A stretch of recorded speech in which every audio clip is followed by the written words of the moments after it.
ನಮಸ್ಕಾರ ಸ್ನೇಹಿತರೆ, ನಮ್ಮ ನಂಬಿಕೆಗೆ ಸ್ವಾಗತ ಸುಸ್ವಾಗತ. ಸ್ನೇಹಿತರೆ, ನಮ್ಮ ರಾಜ್ಯದ ರಾಯಚೂರು ಜಿಲ್ಲೆಯ ಮಸ್ಕಿ ತಾಲೂಕು ಅಶೋಕನ ಶಿಲಾಶಾಸನದ ಮೂಲಕ ಐತಿಹಾಸಿಕ ಮಹತ್ವ ಪಡೆದಿದೆ. ಈ ಮಸ್ಕಿ ಅನೇಕ ಐತಿಹಾಸಿಕ ನಿಧಿಯನ್ನ ತನ್ನೊಳಗೆ ಬಚ್ಚಿಟ್ಟುಕೊಂಡಿದೆ. ಸಾಕಷ್ಟು ಶಿಲಾಶಾಸನಗಳನ್ನ ಹೊಂದಿರೋ ಈ ಪಟ್ಟಣ ಇತಿಹಾಸಕಾರರ ಸ್ವರ್ಗ ಅಂದ್ರೆ ತಪ್ಪಾಗಲಾರದು. ಈ ಮಸ್ಕಿ ಪಟ್ಟಣದ ಗುಡ್ಡದಲ್ಲಿ ಮೌರ್ಯ ಸಾಮ್ರಾಜ್ಯದ ದಿ ಗ್ರೇಟ್ ಅಶೋಕನ ಶಾಸನಗಳು ಸಿಕ್ಕಿವೆ. ಇಲ್ಲಿ ಸಿಕ್ಕ ಶಾಸನದಿಂದಲೇ ಅಶೋಕ ದೇವಾನಾಂಪ್ರಿಯ ಎಂಬ ಬಿರುದು ಹೊಂದಿದ್ದ ಎಂಬುದು ಗೊತ್ತಾಗಿದೆ.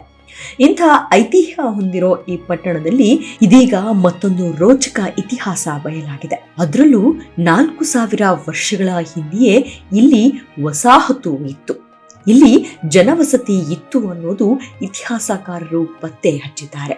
ಹಾಗಿದ್ರೆ ಮಸ್ಕಿ ಪಟ್ಟಣದಲ್ಲಿ ಸಿಕ್ಕ ಇತಿಹಾಸದ ಕುರುಹುಗಳೇನು?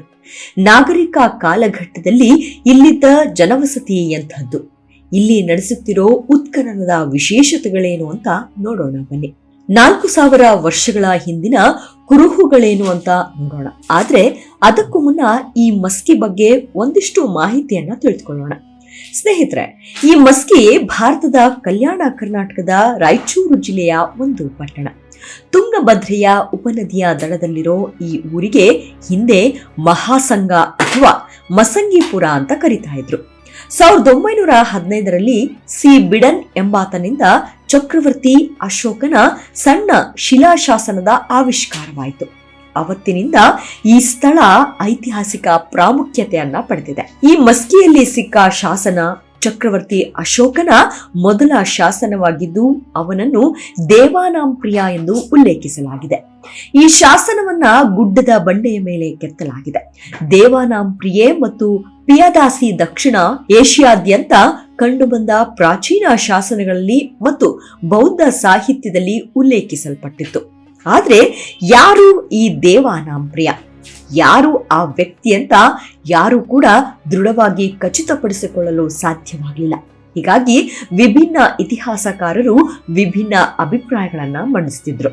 ಕೆಲವು ಸಂದರ್ಭದಲ್ಲಿ ಈ ದೇವಾನಾಂಪ್ರಿಯೆ ಅನ್ನೋದು ಕಾಲ್ಪನಿಕ ವ್ಯಕ್ತಿತ್ವ ಮತ್ತು ಮಹಾನ್ ಪೌರಾಣಿಕ ವ್ಯಕ್ತಿಯಾಗಿರಬೇಕು ಅಂತ ಭಾವಿಸಲಾಗ್ತಿತ್ತು. ಆದ್ರೆ 1915ರಲ್ಲಿ ಸಿಕ್ಕ ಮಸ್ಕಿಯ ಶಾಸನದಿಂದ ಅದು ಸಾಮ್ರಾಟ್ ಅಶೋಕ ಅನ್ನೋದು ಇತಿಹಾಸಕಾರರು ಪತ್ತೆ ಹಚ್ಚಿದ್ರು. ಚಾರ್ಲ್ ಬಿಡನ್ ಎಂಬ ಅಧಿಕಾರಿ ಈ ಮಸ್ಕಿ ಪಟ್ಟಣದಲ್ಲಿ ಗಣಿ ಇಂಜಿನಿಯರ್ ಆಗಿ ಕೆಲಸ ಮಾಡ್ತಿದ್ದ. ಆಗ ಮಸ್ಕಿಯ ಗುಡ್ಡದಲ್ಲಿ ಈ ಶಾಸನ ಆತನಿಗೆ ಪತ್ತೆ ಆಯಿತು. ಬ್ರಾಹ್ಮಿ ಲಿಪಿಯಲ್ಲಿರೋ ಈ ಶಾಸನದ ಒಂದು ಕಡೆ ದೇವಾನಾಂ ಪಿಯಸ ಅಶೋಕಸ ಅಂತ ಉಲ್ಲೇಖಿಸಲಾಗಿದೆ. ಇದೇ ಸಾಲು ಆ ಗುಟ್ಟನ್ನ ಬಯಲು ಮಾಡಿತ್ತು. ದೇವಾನಾಂಪ್ರಿಯ ಎಂಬ ಬಿರುದನ್ನ ಅಶೋಕ ಚಕ್ರವರ್ತಿ ಹೊಂದಿದ್ದ ಅಂತ ಅಲ್ಲಿಗೆ ಇತಿಹಾಸಕಾರರು ನಿರ್ಧರಿಸಿದ್ರು. ದೇವಾನಾಂ ಪಿಯಸ ಅಶೋಕಸ ಅಂದ್ರೆ ದೇವತೆಗಳಿಗೆ ಪ್ರಿಯನಾದ ಅಶೋಕ ಅಂತ ಅರ್ಥ. ದೇವಾನಾಂಪ್ರಿಯ ಅಂದ್ರೆ ಅದು ಅಶೋಕ ಅಂತ ಖಚಿತಪಡಿಸಿದ ಕೀರ್ತಿ ಈ ಮಸ್ಕಿ ಪಟ್ಟಣದ ಶಾಸನಕ್ಕಿದೆ. ಇದಲ್ಲದೆ ಈ ಮಸ್ಕಿ ಕೂಡ ಅಶೋಕನ ಆಡಳಿತಕ್ಕೆ ಒಳಪಟ್ಟಿತ್ತು ಅನ್ನೋದು ಇದರಿಂದ ಬಯಲಾಯಿತು.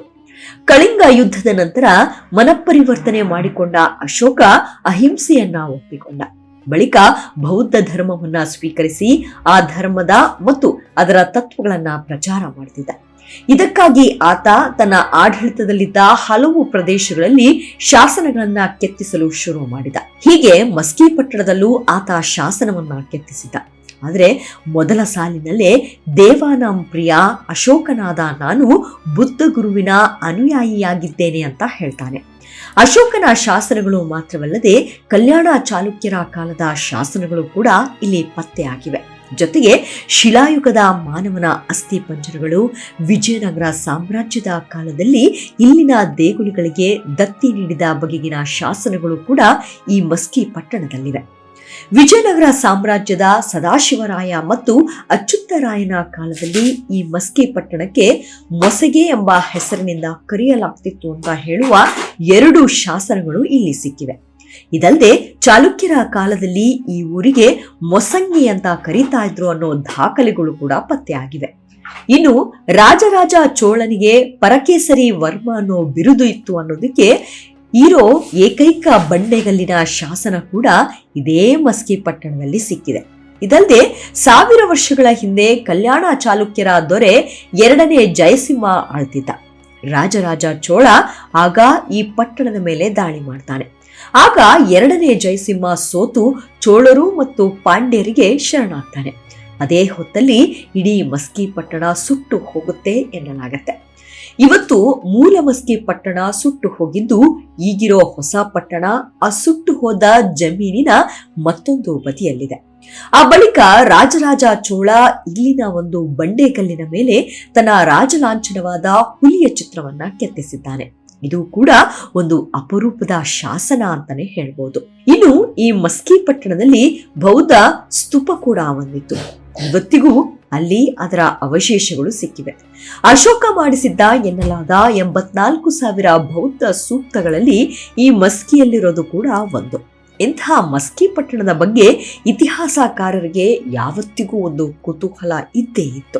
1915ರಲ್ಲಿ ಮಸ್ಕಿಯ ಹೊರವಲಯದಲ್ಲಿ ಅಶೋಕನ ಶಿಲಾಶಾಸನ ದೊರೆಯುವ ಮೂಲಕ ಅಂತಾರಾಷ್ಟ್ರೀಯ ಮಟ್ಟದಲ್ಲಿ ಸುದ್ದಿಯಾಯಿತು. ಇನ್ನು 1935-37ರಲ್ಲಿ ಹೈದರಾಬಾದ್ ರಾಜ್ಯದ ಪುರಾತತ್ವ ಇಲಾಖೆ ಈ ಪ್ರದೇಶವನ್ನ ಮತ್ತಷ್ಟು ಅಧ್ಯಯನಕ್ಕೆ ಒಳಪಡಿಸಿತ್ತು.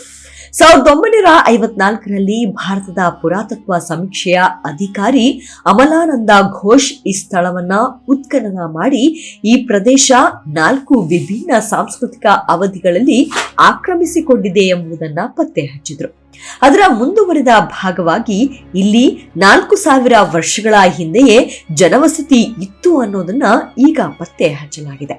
ಅಂದ ಹಾಗೆ ನೋಯ್ಡಾ ವಿವಿ ಪ್ರಾಧ್ಯಾಪಕ ಹೇಮಂತ್ ಕಡಾಂಬಿ, ಅಮೆರಿಕದ ಸ್ಕ್ಯಾನ್ಫೋರ್ಡ್ ವಿವಿ ಪ್ರಾಧ್ಯಾಪಕ ಆಂಡ್ರಮ್ ಎಂ ಬ್ಲವೇರ್, ಕೆನಡಾದ ಮ್ಯಾಕ್ ಗಿಲ್ ವಿವಿಯ ಪೀಟರ್ ಜಿ ಜಾಹನ್ಸನ್ ಸೇರಿ 20 ಸಂಶೋಧಕರ ತಂಡ 11ರಿಂದ 14ನೇ ಶತಮಾನದಲ್ಲಿ ಜನವಸತಿ ಇರುವ ಬಗ್ಗೆ ಸಂಶೋಧನೆಗೆ ಮುಂದಾಯಿತು.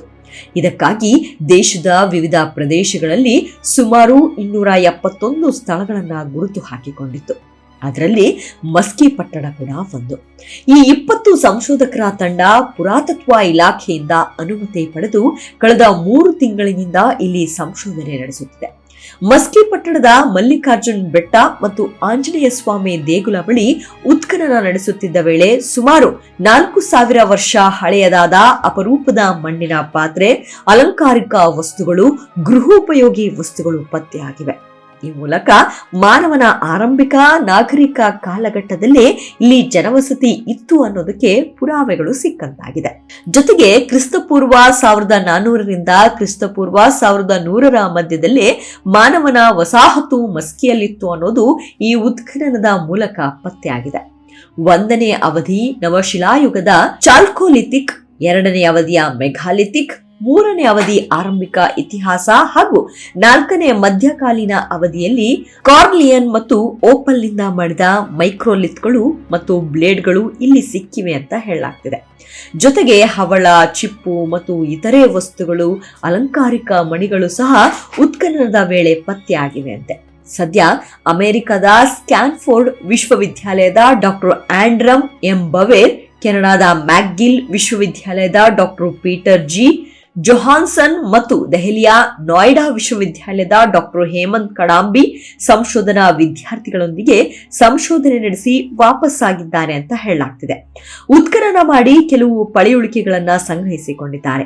ಏನೇ ಹೇಳಿ, ಈ ಅಪರೂಪದ ಸ್ಮಾರಕಗಳ ತವರಾಗಿರುವ ಮಸ್ಕಿಯ ಐತಿಹಾಸಿಕ ನೆಲೆಗಳನ್ನ ರಕ್ಷಿಸಿ ಮುಂದಿನ ಪೀಳಿಗೆಗೆ ಉಳಿಸುವುದು ಸರ್ಕಾರದ ಮತ್ತು ಜನಪ್ರತಿನಿಧಿಗಳ ಜವಾಬ್ದಾರಿ.